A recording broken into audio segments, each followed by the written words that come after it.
제가 류마티스대과 의사가 된 지도 벌써 10년도 넘었는데요. 그동안에는 계속 큰 병원에 있으면서 환자들을 진료했었습니다. 큰 병원에서는 큰 병원 나름의 장점이 있었지만 거기 시스템에 맞춰서 진료를 해야 한다는 단점도 있어서 제가 환자분들 진료에 직접 접근할 수 있는 다양한 툴이 부족하다는 점이 아쉬웠던 것 같아요. 필요한 부분을 요청해도 다 받아들여지지도 않고 받아들여진다고 해도 그 기간이 오래 걸리기도 했고요. 개인 의원을 오픈하게 되면서 제가 진료를 함에 있어서 좀 더 다양하게 환자분들을 케어할 수 있는 그런 시스템을 만들고 싶었습니다. 주된 치료 과목은 관절 류마티스 내과입니다.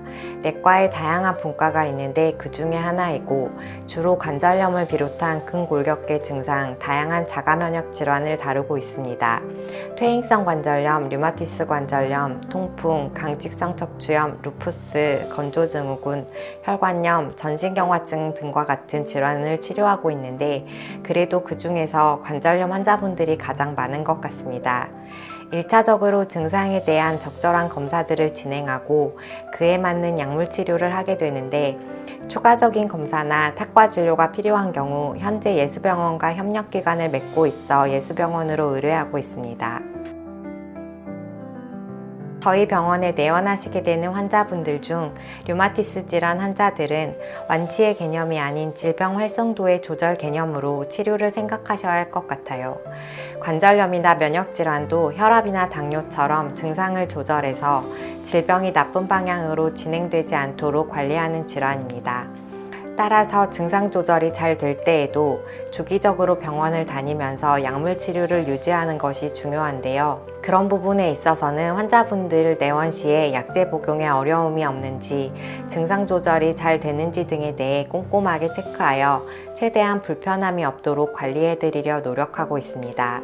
개인 의원이다 보니 큰 병원보다는 급성 악화 시에 진료를 바로 보기가 훨씬 편하실 거라 생각이 되고 또 초음파 등 검사가 필요할 때 예약해서 기다리거나 재방문을 하지 않아도 바로 진행이 가능하다는 장점이 있습니다.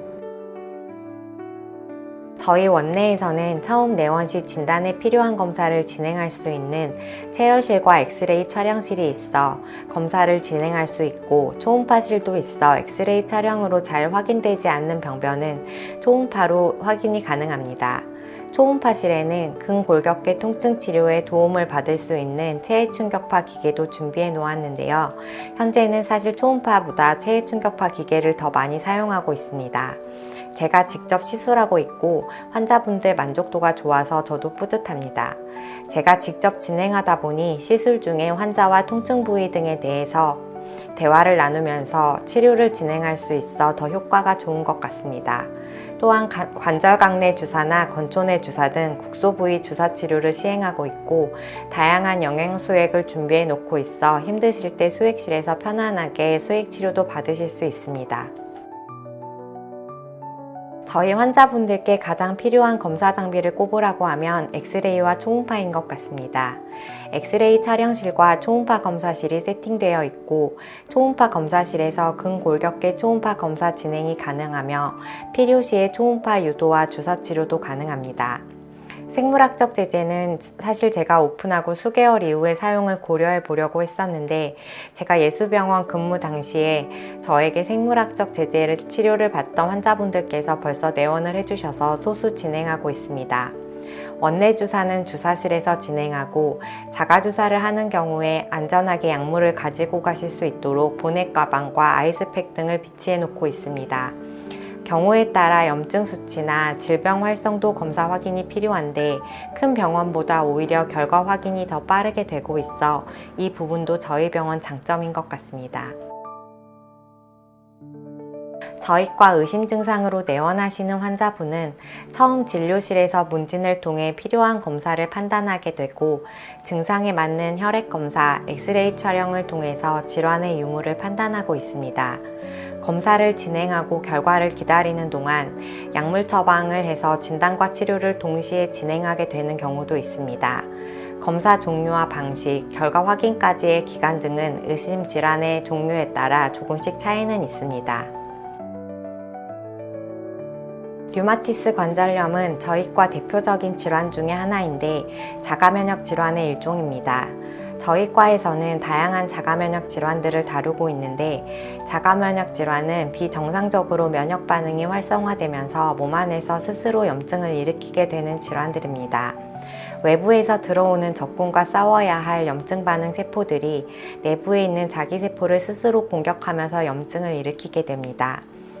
류마티스 관절염의 경우 활액막염이 대표적으로 나타나게 되는 증상인데 활액막에 염증이 진행되었을 때 치료되지 못하고 지속되게 되면 결국에는 주변 조직과 관절을 파괴하게 됩니다. 관절에 심각한 변형이나 장애를 남기지 않는 일반 퇴행성 관절염과는 다르게 류마티스 관절염의 경우 치료를 하지 않고 방치할 경우 관절의 변형과 영구적인 장애를 남길 수 있어 진단되는 초기부터 염증 조절을 위한 적극적인 치료가 필요합니다.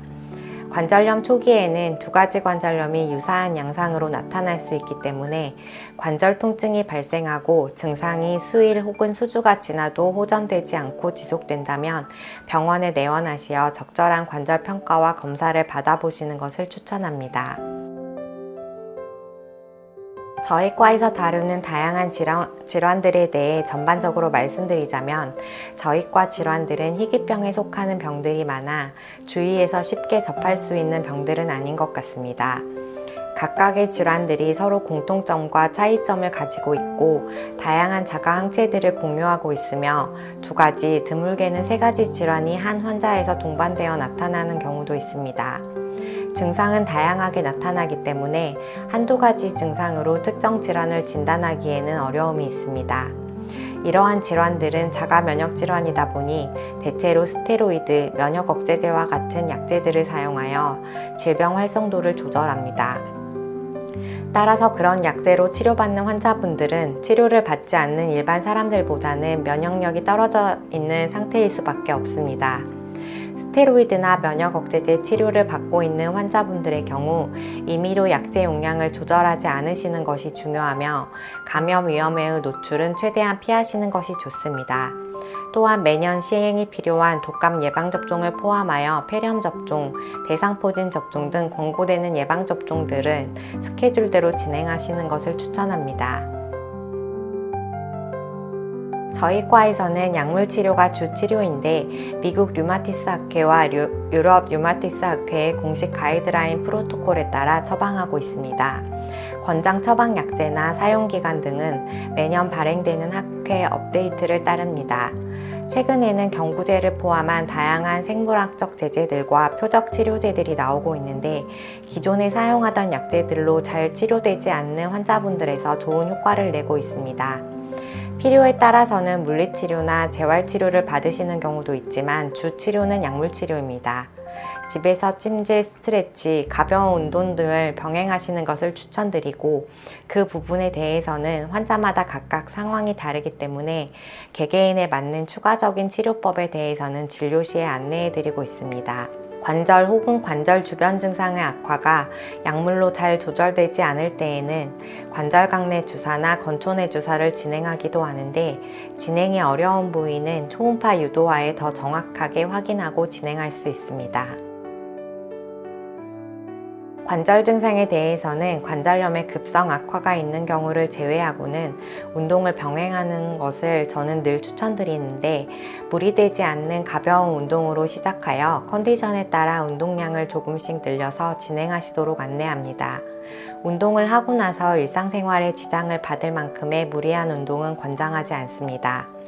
날씨가 추워지게 되면 관절 증상이 더 악화되는 경우도 있어 집에서 찜질도 같이 병행하시는 것을 추천합니다. 평지에서 걷기, 실내 자전거 타기, 수영과 같은 운동들이 관절에 큰 무리를 주지 않으면서 진행 가능한 운동인 것 같습니다. 등산이나 계단 오르내리기와 같은 운동은 무릎, 발목 관절에 무리를 줄 수 있어 추천하지 않습니다. 식단의 경우 저는 일단은 골고루 다양한 영양소를 섭취할 것을 권고합니다. 하지만 과도한 음주나 인스턴트 식품의 섭취 등은 당연히 피하시는 것이 좋습니다. 통풍과 같이 특정 음식에 제한이 필요한 경우도 있는데 그러한 경우에는 환자 개개인에 맞는 적절한 상담을 진행하고 있습니다. 면역 억제제들을 많이 사용하다 보니 그에 따른 부작용도 무시하지는 못하는 것 같습니다. 대표적으로 감염증이 가장 많이 나타나고 골수 기능 저하나 간 기능 이상 등의 부작용이 발생 가능합니다. 소염 진통제 장기 사용 시 신기능 저하가 나타날 수도 있습니다. 이 때문에 약제를 사용하면서 환자에 따라 3개월이나 6개월, 안정적인 환자의 경우 1년마다 혈액 검사를 진행하여 부작용을 모니터링하며 적절하게 대처하려고 노력하고 있습니다. 질환에 이완되지 않는다면 가장 좋겠지만 혹시라도 저희과 질환을 진단받으신 경우에는 미루거나 망설이지 마시고 권장되는 치료를 초기부터 잘 받으셔서 환자분들께서 최대한 고통받지 않고 합병증 없이 일상생활을 잘 유지하셨으면 하는 바람입니다. 면역질환은 완치가 없는 질환들이 대부분이기는 하지만 최근에는 다양한 치료제들이 지속적으로 개발되고 있어 약물 치료나 주사 치료로 어느 정도는 질환의 조절이 가능합니다. 걱정만 하시는 것보다는 적극적으로 치료를 잘 받으셔서 불편함 없이 지내셨으면 합니다. 감사합니다.